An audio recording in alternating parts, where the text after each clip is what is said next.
Alors, j'ai regardé le journal de temps en temps, tu sais, je suis abonné à la semaine boulonnaise.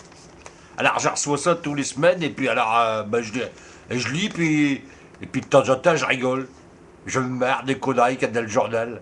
Bah, c'est pas des journalistes qui disent des conneries, hein. C'est les conneries des gens, quoi. Et les gens, ils font n'importe quoi. Guette, je prends un exemple, là, Guette, je l'ai sous les yeux. En janvier 2006, il y a un mec, attends, je vais le truc, il est rentré le 15 janvier 2006, peu avant minuit, tu vois, plus avant minuit, le commissariat de police, il a été appelé sur un site pour intervenir sur le site de Capécure. Et puis, alors, il y avait une alarme qui venait de se déclencher. Bon, jusque-là, pas de problème. Et puis, il y a deux patrouilles de la brigade anti-criminalité. Ouais, ils appellent ça la BAC. Ouais, ben, ils appellent ça la BAC. Ouais, t'es vois le BAC. Il n'y a pas qu'à l'école qu'on le passe, hein. Dans la police aussi. Alors, ils se rendent sur place, en compagnie du couple responsable du magasin. Et puis, ils ont une non marre, parce que ça fait des années, plusieurs fois qu'ils avaient été cambriolés. Emmerdés, hein, tu vois le tableau. Alors, ils avaient été, sur 2 ans, globalement, ils avaient perdu 27 000 euros. Ah, bon, c'est bien, bon. Alors, et alors, ils ont mis des nouvelles alarmes en plus. Des nouvelles alarmes. Alors, ça n'a pas marché, ils ont continué à se faire cambrioler. Alors, bon. Alors, ensuite, alors, ils arrivent, la police, ils voient un mec, un homme, habillé en rouge, d'un blouson rouge, hein, encagoulé, on va dire, on voit pas sa visage, quoi, et porteur d'un bonnet blanc. Alors, tu vois, il portait une cagoule, et puis en plus, il a un bonnet blanc sur sa tête. Il est pas mal, hein. Alors, il est repéré dans le magasin. Bon, il fuit dans le local, puis à l'extérieur. Bon, il est porteur d'une arme. Donc, tu vois, déjà, le mec, il a vaut des intentions, hein. Il vient qu'à une arme, c'est pas pour tirer sur les boucs, hein. Alors, qu'il vient sortir de son blouson. Son arme, hein. Bon. Alors, elle est chargée ou pas? Point d'exclamation, point d'interrogation, c'est les journalistes. Personne n'en sait rien. Alors, Frédéric Levis, qui a 35 ans, il est cuiseur au sein de la dite société. Il est reconnu comme un employé modèle, hein.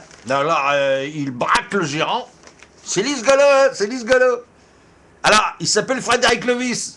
Je sais pas comment ils ont fait pour le savoir, parce que il a fait une cagoule, et puis en plus, il a un bonnet blanc. Alors, le journaliste, il est fort, hein. Il met qu'il a une cagoule, il a un bonnet blanc, et puis il sait que c'est Frédéric Levis. Il est fin bain, le journaliste, hein. Alors, attends, on continue. On continue. Il braque le gérant. Tu vois le tableau. Puis le policier en plus, qui le poursuit, et qui sera forcé. Tu vois le tableau. Alors, écoute, Babin. Il sera forcé de vider son chargeur de 6 cartouches qu'il contient pour protéger tous les gens et les collègues qui l'entourent. Alors, ils ont un mec en face, ils savent même pas si l'arme l'a chargé. Le mec, il a même pas tiré avec, hein. Et puis le mec, il a voit si praline dans la gueule au mec. Ah, dis donc, le tarnage, c'est le tableau. Bon. Il braque ensuite la dame. Ça en revient à Frédéric Levis, hein. Qui est resté au volant. Donc, au niveau de la tempe. Non, elle n'est pas restée au volant au niveau de la tempe. Ils l'ont mis, il a mis un truc là, au niveau de la tempe. T'es comprends-tu? Pour tenter de prendre possession de la voiture. Là j'y comprends rien parce qu'ils disent il frappe violemment aux fenêtres du véhicule, mais la dame résiste. Comment qu'il peut frapper à la fenêtre du véhicule et que la dame résiste pour pas ouvrir là le véhicule, alors qu'ils viennent de dire qu'ils les mettent le truc sur la tempe? C'est un truc de cinglé, ça, hein? C'est un truc de cinglé. Alors, mais la dame résiste. Elle résiste. Bon. Bon, je veux dire, elle va résister. Elle a réussi à refermer les vitres et redémarre. Alors, bon, elle est repartie pour un tour pour l'empêcher de poursuivre sa course folle. Pour l'empêcher de... Voilà, d'accord. Battez-moi. Le gars, il passe au tribunal et puis il dit à la barre. Frédéric Levis dit, apparemment calme, c'est la première fois que j'allais voler dans l'entreprise. Bon, c'est bien, déjà, ça n'est que la première fois. Les fois d'avant, c'est pas moi. C'est que c'est un autre, hein. Ils l'ont peut-être pas trouvé. Je voulais seulement faire plaisir à ma femme pour son anniversaire et inviter des amis. Alors, tête bas, inviter des amis avec quelques kilos de crevettes que j'aurais emmené dans des sacs poubelles. Bon, attends, faut pas être ben. Fallait être cambriolé pour fêter un anniversaire avec sa femme et ses copains avec voler des crevettes. Et ben, il a rien à cette tête, lui.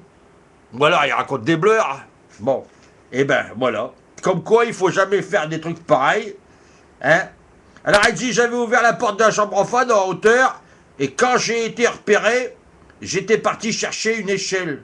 Bon, alors tu vois, bon, finalement il s'est fait prendre, il va prendre de la tôle, pour un paquet de crevettes, tout ça pour fêter un anniversaire. T'as vu le tableau? C'est vraiment pas bien, quoi. Faut pas faire des choses pareilles, petit vieux.